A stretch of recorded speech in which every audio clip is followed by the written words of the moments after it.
Okay, so I'm Mike Douglas, and this is the New Technologies in Mathematics seminar of the CMSA at Harvard University. And this week we're delighted to have Miles Cranmer from the Princeton Department of Astrophysical Sciences. And he'll be talking about an application of the latest technologies in machine learning to one of the founding problems of mathematics, physics, celestial mechanics, and the question of the stability of planetary systems. So as always, if you have questions, you can put them on the chat and I'll raise them at an appropriate moment, or we can, there'll be a time for questions at the end. So with no further ado, Miles, please. Thanks. Yeah, so I'm excited to visit and talk about this subject. So this is work with a mix of kind of ML people, planetary science people, and some people. So I guess I'll just give a brief kind of look at what I'm interested in. So I really like interpretable machine learning for simulations. I feel like learning simulations is really kind of a nice area, and there's a lot of I guess this is something where interpretable ML I think could have a big impact. So part of what I do is kind of accelerating astrophysics simulators with new models. So planetary dynamics is this talk. I also work on some things in cosmology, turbulence. And then the second thing I'm interested in is kind of dissecting these models. And I'll talk about that a bit at the end. So kind of if we accelerate a simulation with some neural network, how can we rip it apart and understand something new about physics? So I'm interested in things like symbolic regression, inductive biases, so like graph neural networks, Lagrangian neural networks, and then problem specific, so this talk. Okay, so if you remember nothing else from this talk, I want you to remember these 2 points. There's something called a Bayesian neural network. I'll describe what this is. And I think you should use it in machine learning when you are, one, learning a chaotic system. You're learning to simulate a chaotic system. Or two, you want uncertainty information out of your neural network. So I think it's very important in science to want kind of to know when the model's uncertain about something. So I think Bayesian neural networks are really important for science. The second thing I want you to take away from this talk is when designing a neural network, you should always use existing handcrafted algorithms to kind of influence your design of the architecture. It's like a convolutional neural network. It kind of has influence from traditional computer vision models. Okay, so I'll give a brief kind of overview of ML. So machine learning, in regression, we want to predict a vector y given a vector x. We have many examples of both x and y. And so the simplest example is just linear regression. We fit a line to y given x. Deep learning, you start to move past linear and you move, so a ReLU multilayer perceptron is kind of like piecewise linear, and they can fit any continuous function. So a multi-layer perceptron, you can kind of think of this as like the atom of deep learning, and you can use it to structure to many different problems, and it's kind of it's a way of learning inside any inductive bias. You can learn a mapping. So something that has recently become very kind of a lot of people have worked on this is uncertainty in neural networks. So if we have this data set of maybe years and then the number of airline passengers per year, how do we model this with the neural network? So most neural networks, you give it a number and it predicts a number. So if you were to fit this with like mean squared error loss function, it would predict the average. So it would give a line down the middle, and maybe you give it too many parameters and train for too long, and it will kind of overfit to this data set. So how do you actually model that uncertainty information? This spread. So this is aleatoric uncertainty, it's called in machine learning, kind of the statistical spread in the data. And so to model this, what you want to do with the neural network is predict a distribution rather than a point. So rather than just predicting the mean number of airline passengers, maybe you predict the mean and the sigma. You predict the spread. So you want to predict parameters of a distribution over the output. And this lets you model aleatoric uncertainty with a neural network. So the second thing is, so there's statistical uncertainty, systematic uncertainty. In machine learning, this is called aleatoric versus epistemic. Neural networks, they are very redundant. There's many different parameters that will give you the same minima and the same predictions. So how do you know which model is the correct model? So the basic premise of a Bayesian neural network is that instead of training a single model, you want to marginalize over all reasonable models and give an average, give an expectation prediction. And this also gives you a distribution over predictions that gives you the epistemic uncertainty on the model. And this gives you Bayesian neural networks. So you model the aleatoric uncertainty, the spread of the data, and the epistemic uncertainty, which is kind of the systematic uncertainty. So that's the uncertainty. It's kind of like the extrapolation uncertainty of your model. Okay, so in a regular neural network, you give it some input data X, and you want to predict Y. And every single parameter in your model is a single number. So you give it a single input, you get a single output. A Bayesian neural network, every parameter becomes a distribution. So you have in this example, you're not looking at the joint distribution, you're only looking at the distribution over each parameter individually, but you have a distribution over each parameter. And you also predict the distribution over the output. So this is how you transition to a Bayesian neural network. The second step is, instead of training with a traditional loss like mean squared error, you train with the negative log likelihood. So the mean squared error is the negative log likelihood of a Gaussian with standard deviation 1. So to get to a true negative log likelihood, you add sigma and log sigma over here. And that gives you the actual uncertainty. You actually predict the distribution over your data. And you add a prior on your weights too, maybe. Okay, so the simplest example of a Bayesian neural network, it's such like a clean example of a Bayesian neural network. It's called Monte Carlo dropout. So dropout is a common regularization technique in neural networks where during training, you randomly set parameters to 0. So you have some weight matrices and you randomly set maybe 10% of the weights to 0. What Yaron Gal pointed out is that this is technically a Bernoulli distribution. So by using dropout in your neural network, you're technically working with a distribution over parameters already. And you can kind of treat this. So normally what people do with dropout is you train with dropout. So you randomly turn on and off weights, but then during evaluation, when you're actually evaluating your model and your data set, you turn off dropout. You kind of use all weights. But what he says is leave dropout on when you're evaluating your model.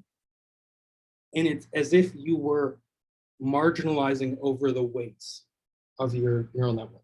So it's a really clean, simple idea. And many models already use Monte Carlo, already use dropout. So you basically just leave dropout on and you get a distribution over your neural network weights. The one change you have to make is you predict a sigma parameter in addition to predicting the mean. And then you leave dropout on. So another really nice strategy is called it's called stochastic weight averaging. What people realized in, I think, 2018 is that when you're training a neural network with stochastic gradient descent, when you're close to the minima, it's actually like you're kind of Monte Carlo sampling your weights. So as you keep optimizing your network and kind of moving around in the minima, it's actually like you're doing MCMC sampling on the weights. So what Andrew Gordon Wilson's group realized is that you can actually exploit this, and just like Monte Carlo dropout, you kind of exploit this thing that people already use and turn your model into a Bayesian neural network. So the first paper, stochastic weight averaging, they basically say, once you're near the minima of your neural network, you just record a running average of the parameters. And that's like the Gaussian mean of that mode of the posterior over your neural network. And that actually gives you a better optimum for your model. So the second thing they did was they took, instead of just finding the running average, they also said, okay, why don't we fit the full covariance of that posterior mode? So stochastic gradient descent, you kind of walk around with your minimizer in this posterior mode. And what they do is they record many examples of the weights, and you fit a low rank covariance matrix in this posterior mode. And that kind of gives you, it gives you the covariance of your weight posterior. So whereas the Monte Carlo dropout, you're kind of just getting individual distributions over weights, but with if you fit the full covariance matrix, you get the joint distribution as well. So it's kind of it's an extended version of that. So multi-swag, this is their more recent model, is you go a step beyond, and not only do you fit a single mode, but you fit many modes of the posterior. And the trick to do this, you just reinitialize the model, you train it, and you fit another Gaussian mode. And you just keep doing that, and you get different modes of the posterior. And that's enough to get kind of a really nice sampling of your neural network. It's called the multi-swag. Okay, so what I'm interested in is deep learning for simulation. So in the example of a double pendulum, maybe I have the initial angle of each arm, and I ask my neural network, okay, predict the future position. That's kind of the simplest example of deep learning for simulation. So a bottleneck to many industry academic problems is complex simulations are expensive. Deep learning can learn more efficient ways of running simulations. So it seems to kind of find what are the effective forces in a simulation, or what are the effective laws that I can compute, and I can ignore everything else, and I can kind of learn the simulation with fewer computation. So you traditionally train to predict at a coarse and time step, and you can train a deep neural network to kind of do a simulation faster than your numerical code can. So I think a nice example is like if you have a gravity simulator, instead of predicting every single interaction between every particle, humans designed a tree code where you only, for particles that are very far away, you only look at their course and description. And so you could imagine a deep neural network might figure that out. It could kind of figure out that if something's far away, I don't need to figure out all the fine details. I can kind of coarse in it. So you might imagine that a neural network could kind of learn to do something like that. So some nice examples recently, this paper from Google research, I think he's at I think they're at Harvard actually, in Michael Brenner's group.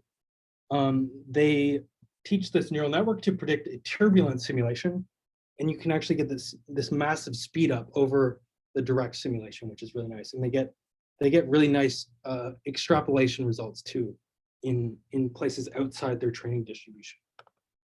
So what the topic of my talk is today is on chaotic systems.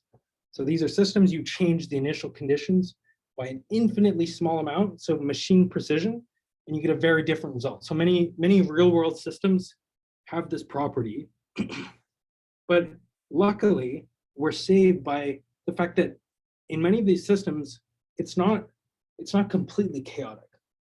So you can actually bound the final state within some distribution. So maybe in a double pendulum, you change the initial condition by machine precision and you get a completely different output, but the energy is the same. So there is a distribution over the outputs, and you can actually bound that. So this is a perfect problem for Bayesian neural networks because you're dealing with distributions and uncertainties. So that's the first thing I wanted to discuss. You want to use a Bayesian neural network when you have uncertainty information or you want to learn a chaotic system. So let's talk about actual planetary dynamics. So this is the system I'm interested in. It's a 3-planet system around a star, and it's very chaotic. So if you move one planet by a centimeter, it could be stable for 1 billion more years. It's a very chaotic system. So this relates to many current problems in exoplanet research. So many ways of kind of inferring the parameters of a system are very indirect. In the parameters of this planetary system. So systems are stable and what systems are not stable, we might be able to better constrain the parameters. The second point is planet formation models, where you have many kind of small particles that form planets. They're very expensive. So if we can kind of simulate the system faster, we can do planet formation faster. So the problem I'm going to discuss today is when does a compact planetary system, so 3 planets around a star, when does it experience instability? And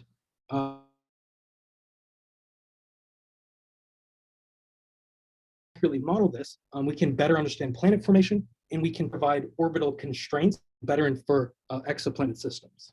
So this is an example of one of our papers. So this is without stability constraints. You try to infer properties of a planetary system, and then if you only pick the configurations you know are stable, you can kind of constrain where these planets are much better. So something you might ask is, okay, why can't we just simulate this system? We have 3 planets around a star. Why can't we just simulate the system and figure out which systems are stable? So if you want to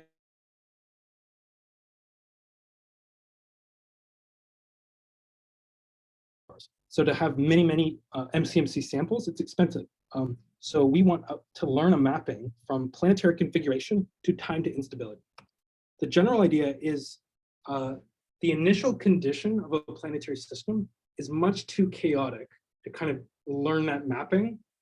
So instead what we do is we do a very short integration. So we're predicting 1 billion orbits. What we do is we integrate for 10,000 orbits, and we record the state of the system over that time. So we have these time series of this is the eccentricity of each planet. And we try to use this because it's kind of a smoother representation of the system than just a point. We try to use this to predict the final state. So the first option is we can use, there's many kind of analytically derived metrics that people have developed over many years. We could use those metrics and kind of use an ML model to take those metrics and predict the final state. So this is what we did last year. My collaborator, Dan Tamayo, led this. You have your short integration. You have these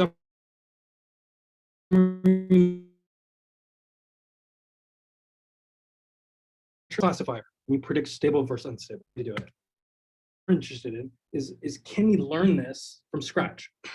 Can we take this time series of eccentricities over time and just let the neural network figure it out? Just let the neural network figure out what's the best coordinate system to predict the final state. So we started this maybe 2 years ago. We tried many different models in the deep learning toolkit. So like common time series models like LSTMs, CNNs, Gaussian processes.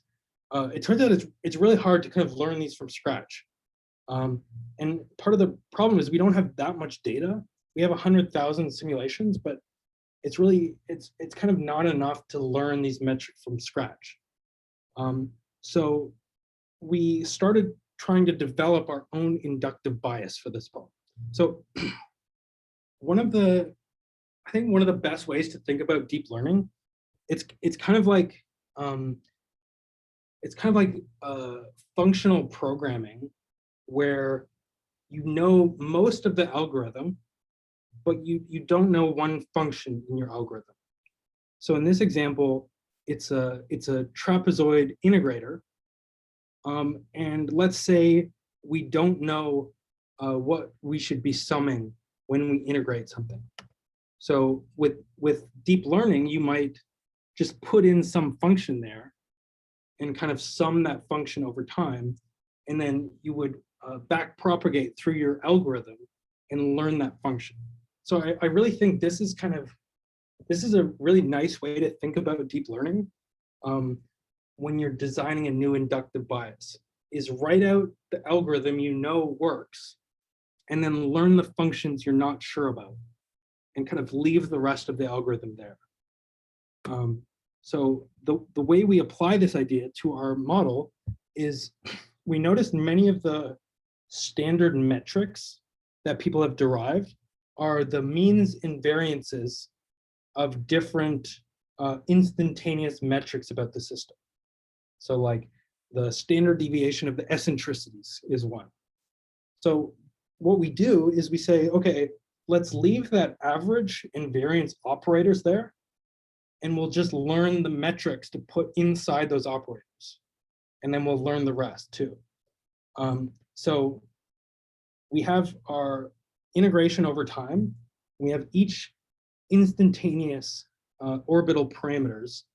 And so what we do, the first neural network kind of learns the instantaneous metrics, or it kind of learns a coordinate transform for our system. So this is a 2D array. This is time. This is orbital parameter for each planet. And so the neural network learns some coordinate transform. We don't know what it is yet. Then we have a second neural network, which takes the averages and variances of those learned coordinates, and it predicts the instability time. So it predicts the time at which the system goes unstable.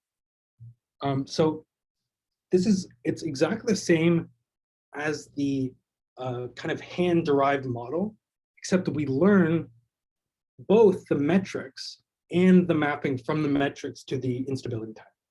So it turns out that this actually works a lot better.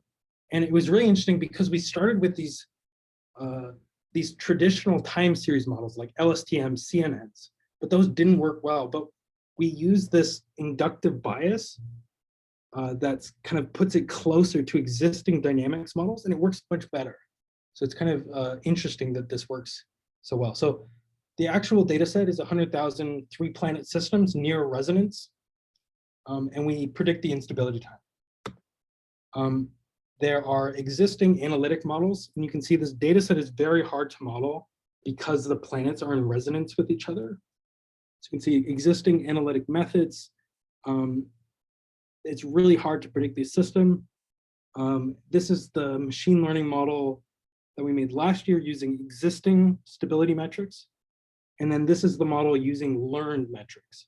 And you can see it does much better. So this is the predicted time, the log time, and this is the true log instability time. This is the theoretical limit due to chaos.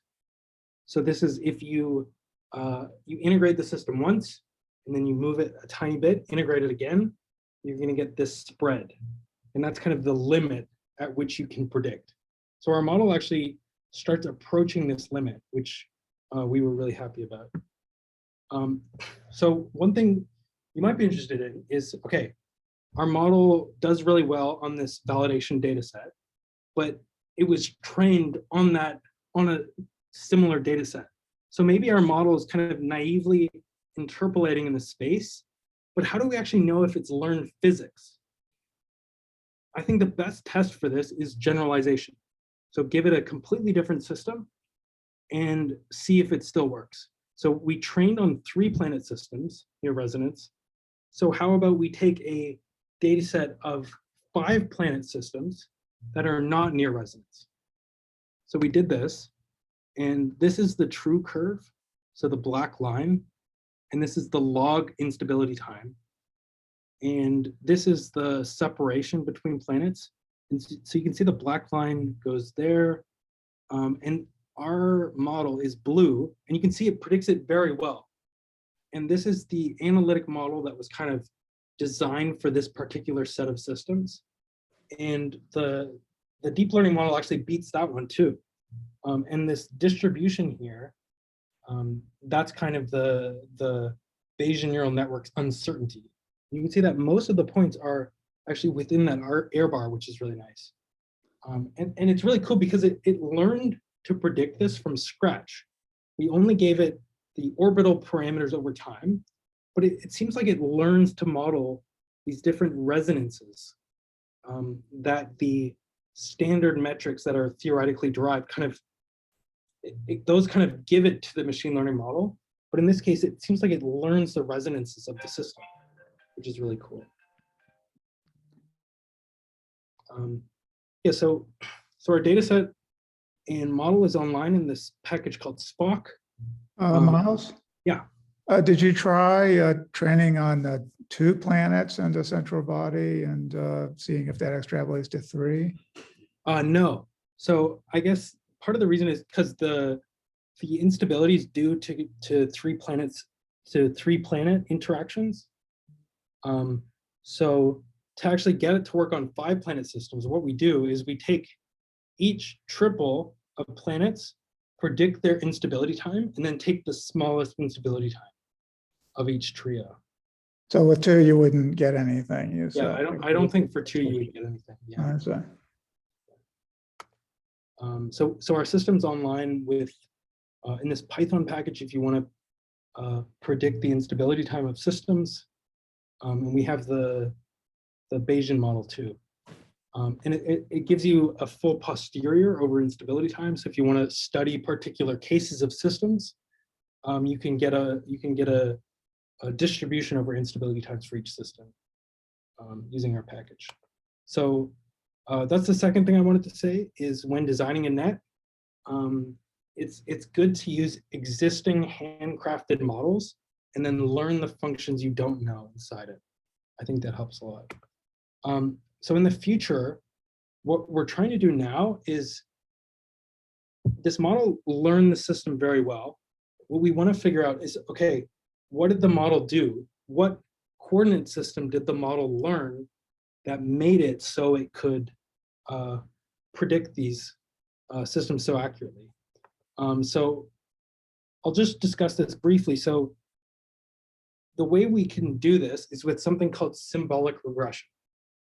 Symbolic regression is a machine learning algorithm, but instead of fitting parameters in some very flexible model, what you do is you search the space of analytic equations. So you have this data set of a scalar and then a vector input, and your function is an analytic equation. So if I have this data set here, I might say, okay, is it cosine of x? No. Is it sine of x? No. Is it exponential of x? Okay, that's closer. So then I start searching within that model. Exponential x over 2? Yes, that's the model. That's kind of how symbolic regression works. And so the reason this is a nice approach to machine learning is because many of the rules in natural sciences are already described by simple symbolic equations. So this is some physics 101 cheat sheet. Many of the equations are analytic, simple expressions. So why don't we use this as the space of our model already? So it's very interpretable. It generalizes well. So the main problem with this is it's bad at high dimensional problems. Deep learning, uninterpretable, bad at generalizing, but it's very efficient at high dimensional problems. So can we combine both? And so the trick for doing this is you kind of think of a neural network as a as a thing to model with symbolic regression. So the trick is to train a neural network on your problem. Each part of the neural network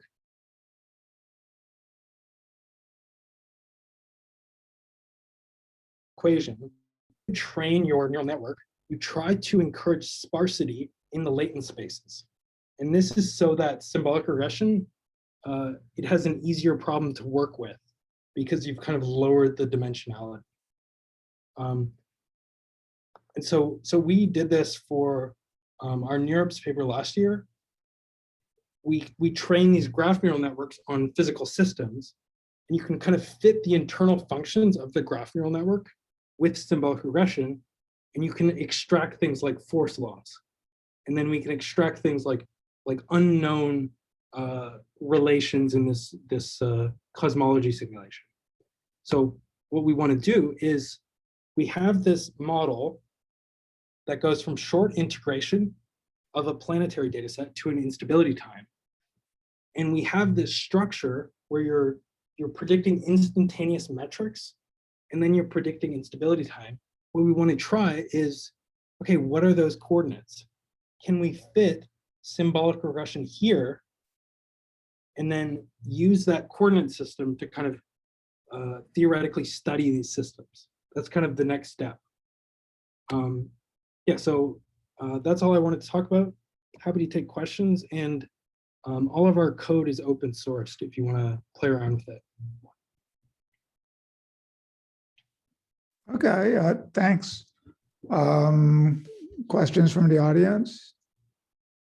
I'll start. Just to see if I understood the answer to my previous question. So if I have to get a resonance, I just need two bodies and a central mass, but then in itself, the resonance might just lead, it will lead to chaotic behavior in general, but it'll just lead to this kind of bounded chaotic behavior, perhaps, that you were talking about, that things won't be totally unstable. And then I need that extra body to kind of get in and, produce an actual instability. Is that a right intuition? Yeah, sort of. So I think the two-body problem around a star is, I think you can analytically predict the instability time. Oh, that's more advanced than when I was studying it. How do you do that? But I think once you have multiple resonances, it's like the resonances interact with each other, and that predicts an instability that's very hard to predict. Yeah. Yeah. And that's also why you can predict the 5-planet system using triplets. Yeah, that's Really possible. Yeah.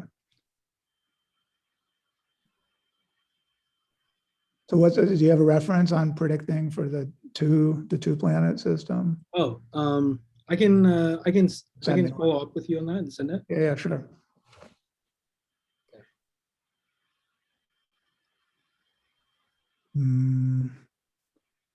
I have a quick question. That was a very nice talk. Thanks. Thanks. The question is, did you experiment? I mean, the way you described it, you do like 10,000 orbits, and then you try to predict the instability period based on that. Did you experiment with how much of that data you actually needed? Like if you only gave it 5,000 orbits or 1,000 orbits, like how the effectiveness of the prediction scales with the number of orbits you actually give it? Like what's the sweet spot? That's a really good question. We didn't, but that's a very good question, and I think we should have. Yeah, it would be really to try. So actually, since our model is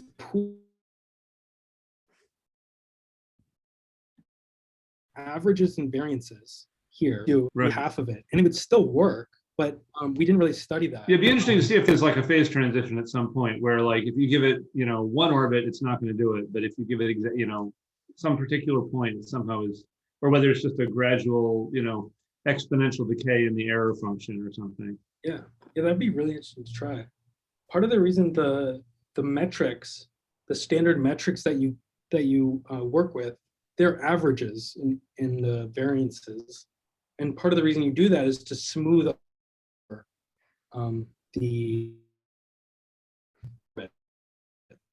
So we think that's part of the reason why this works and why we give it a short integration. Another reason we chose 10 to the 4 orbits is just because it's very cheap. So 10 to the 4 orbits takes like half a second. So you can do many of those integrations very fast, and it doesn't. You don't have to pay a huge penalty for it. But if you start to go beyond that, then it starts becoming expensive. But I think it'd be really cool to just try maybe just 100 orbits. Yeah. Great. We didn't study Another that. related question is, do you have a sense of how many orbits you need to sort of roughly fill the phase space? I mean, That's what I was going to say. That's the natural parameter, is the fraction of phase space you explore. right. I mean, if you sort of want to have like 1 point in every volume of a certain size of phase space, it's probably a certain number of orbits to do that. Right. Well, you need some underlying, some microscopic scale in the phase space, because you're comparing. It's just a one-dimensional submanifold. But that's right. If you ask, within some epsilon of that, what fraction do you map out? Yeah, well, I guess that one-dimensional manifold is going to fill out a volume. Well, you have to have an epsilon. Yeah. So I guess the question is, But there probably is some correct epsilon from the other parameters.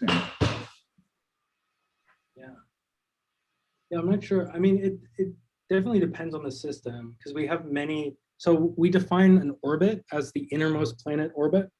And many of the systems are, we vary the relative spacing a lot.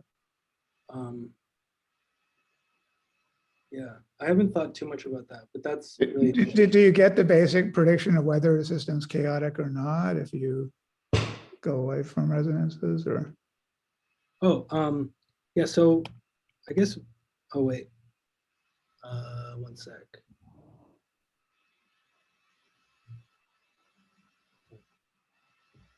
Okay.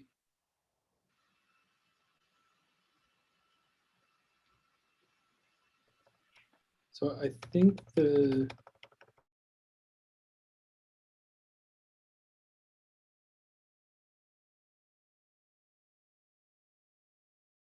example for that is, this is a set. These are just random initial conditions. We Yeah. didn't train on those. That's the test data set. The resonance data set is what we trained on. Right. So that's one example. And then the other example is the 5-planet data set. You can see the resonances here.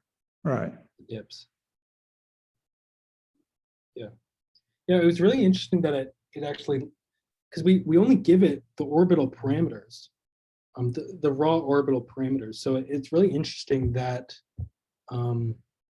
it kind of learns these resonances from scratch.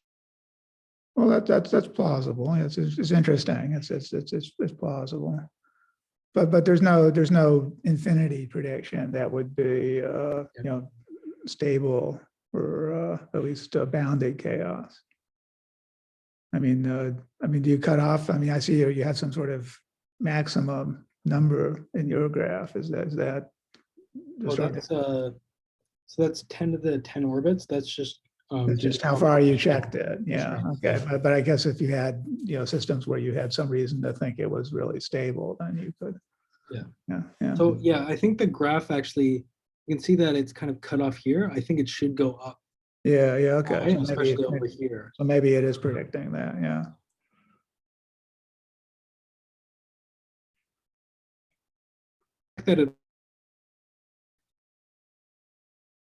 So we only trained in this range. So kind of everything past 10 to the 9 is considered stable. Yeah. Yeah. And especially for when you're inferring the planetary parameters, you kind of use 10 to the 9 orbits as a cutoff, and you say anything past that is stable, because that's the for the real order of the age of the real universe. That's perfectly reasonable. Yeah, and I guess for some systems where you have very small orbits, it might become relevant.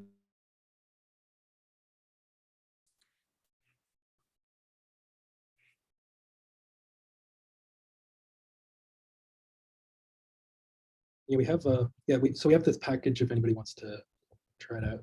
It uses Hannah Ryan's rebound package. Rebound. What does rebound do? It's an n-body gravity integrator. Okay.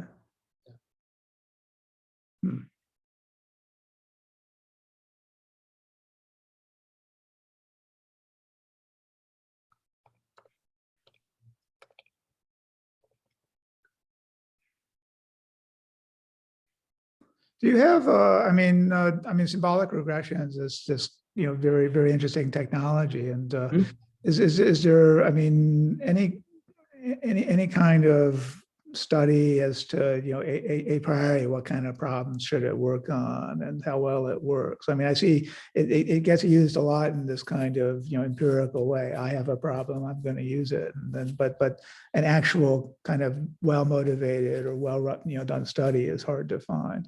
Yeah, I find the same thing. It's very underdeveloped relative to most machine learning. Yeah. I wish it was more developed, but yeah, I really haven't seen kind of a true empirical study on it. Yeah. Okay. Yeah. Yeah. So one of the things we observed in this paper, the symbolic deep learning paper, is that if you have a neural network and you try to extrapolate for a physical system, and then you approximate your neural network with symbolic regression, and you extrapolate with the equation tends to do better. Sometimes much, much better. Yeah. And so my advisor, David Spergel, he thinks this is kind of due to, it's maybe due to geometry. So the physical world is many problems can be described with geometry, and these operators like plus, minus, division, multiplication, they kind of have geometrical properties. So it could be that when you represent a function in a sparse geometrical format, it could be that it's kind of like a better functional prior. Well, there are more, I mean, with the ReLU networks, for example, you can show that eventually when you extrapolate, it always becomes linear, Yeah. So you don't have a broad class of functions for extrapolation. You have a broad class for interpolation, but Right. so that it may be that in some cases. Yeah, it's really interesting. Yeah, it would be great to have an empirical study. Yeah.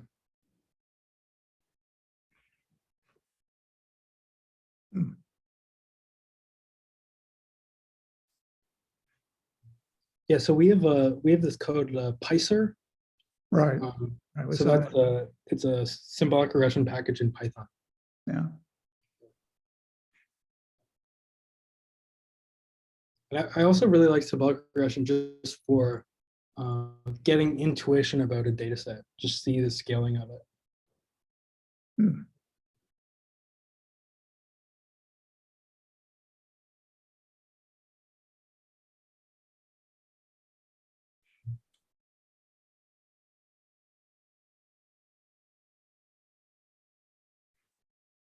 Are there questions from the audience or?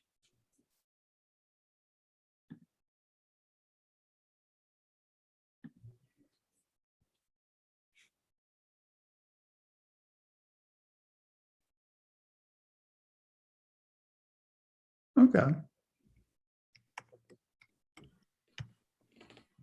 Thanks, Miles. That was an interesting talk. Thanks a lot. Yeah. Yeah. Thanks for your interesting questions. Yeah. Cheers. Okay, great. So thanks. I applaud. And okay. So next week we'll have Michael Schulman from the University of San Diego, and he'll speak about homotopy type theory and the search for extensionality. Quite a change of gears there. So I hope to see you all there, and thanks for coming. Thanks a lot. Sure. Yeah. Thanks. Bye. Bye.